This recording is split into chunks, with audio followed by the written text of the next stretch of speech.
ဒီလူဟာလက်ပလာနဲ့အားကောင်းတဲ့ယောက်ျား9000ကျော်ကိုတက်ခဲ့ဘူးတဲ့တွေးပြီးရက်ဆက်တဲ့လူတစ်ယောက်ပါဒါပေမဲ့ဒီနေ့မှာတော့သူ့ရဲ့ခွေးဟာမတော်မတရားပြုကျင့်သူတစုရဲ့လက်ချက်နဲ့အသက်ခံလိုက်ရတဲ့ကံကောင်းစွာနဲ့ပဲသူ့ခွေးမှာသူ့ထက်တောင်ပိုချမ်းတဲ့ပိုင်ရှင်တစ်ယောက်ရှိနေပါတယ်အခင်းဖြစ်ပွားရာကိုရောက်လာတဲ့အခါကြီးကွန်တစ်ခုကလွဲလို့ဘာမှမတွေ့ခဲ့ရပါဘူးသူ့ရဲ့ချစ်ဆုံးခွေးလေးအသက်ခံလိုက်ရမှန်းသိလိုက်ရတဲ့နောက်ကျက်ဟာလက်ပလာနဲ့မြေကြီးကိုချက်ချင်းတူးလိုက်ပါတယ်ခွေးလေးကိုတင်ကြုတ်ပြီးတဲ့အခါကျက်ရဲ့ဒေါသဟာလုံးဝမိတောက်လာခဲ့ပြီးသူ့ခွေးတည်ဆုံးမှုအတွက်တာဝန်ရှိသူတွေကတယောက်ကိုချက်ချင်းရှာတွေ့ခဲ့ပါတယ်ပထမဆုံးတွေ့လိုက်ရတဲ့အခါအဲ့ဒီလူကကျက်ကိုအလေးမထားခဲ့ပေမဲ့နောက်တစ်စက္ကန့်မှာပဲနောင်တရသွားခဲ့ပါတယ်ကျက်ဟာသူ့စီကိုတဟုန်ထိုးတိုက်ခိုက်လိုက်ပါတယ်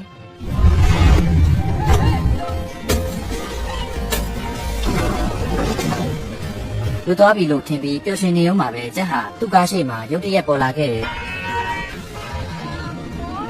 ကားဟာကျက်နဲ့48စင်တီမီတာအကွာမှာရပ်တန့်သွားခဲ့ပြီးအဲ့ဒီလူဟာကားတကားတွေကိုမဖွင့်နိုင်ခဲ့ပါဘူးကျက်သူစီကိုတဖြည်းဖြည်းနီးကပ်လာတာကိုလည်းကြည့်နေနိုင်တော့တယ်အဲ့ဒီလူကိုရှင်းလင်းပြီးနောက်ကျက်ဟာသူ့ရဲ့နောက်ပြစ်မှတ်ကိုအလင်းအမြန်ရှာဖွေခဲ့တယ်သူ့ရဲ့နောက်ထပ်အဖော်တယောက်ရောက်လာတဲ့အခါဘသူကဘသူ့ကိုမာပြီးရန်ဆက်ခဲ့လို့ဒီလိုရက်ဆက်မှုမျိုးနဲ့ရင်ဆိုင်ရတာလဲဆိုတာကိုမသိပဲဒီမြင်ကွင်းကိုမြင်ပြီးချက်ချင်းကြောက်လန့်သွားခဲ့တယ်နောက်ထပ်အဖော်တယောက်ကတော့သူလွတ်မြောက်ပြီလို့ထင်ပြီးအကူအညီရှာဖို့ကြိုးစားနေအောင်မှာသူဟာကြိုးခံထားရတဲ့အခြေအနေနဲ့လုံးထလာခဲ့တယ်အင်ရှင်ဖြစ်သူကလည်းတခြားချမ်းတဲ့လူတစ်ယောက်ဖြစ်ပြီးသူ့သမီးအတွက်ခင်မုန်းတစ်ယောက်ရှာဖို့အတွက်သာသူ့ကိုထိုးချိတ်ခဲ့တာပါဒီနောက်မှာပဲသူ့သမီးကိုလက်ထပ်ရမယ်လို့ချင်းချောက်ခဲ့တယ်သူဘလောက်ပဲရုန်းကန်နေပါစေနောက်ဆုံးတစ်ခါကနေတော့မလွတ်မြောက်နိုင်ခဲ့ပါဘူးအဖိုးကြီးကဒီမြင်ကွင်းကိုကြည့်ပြီးပျော်ရွှင်နေအောင်မှာပဲအဲ့ဒီလူရဲ့အပေါ်ကနောက်ကနေရောက်လာခဲ့တယ်အဖိုးကြီးဟာသူ့လက်ထဲကဓာတ်ကိုတစ်ချက်ကြည့်လိုက်ပြီးသူ့သမီးအဲ့ဒီလူကိုလက်ထပ်ရဖို့အတွက်မဆိုင်မတော့ထုံထိုးတိုက်ခိုက်လိုက်ပါတော့တယ်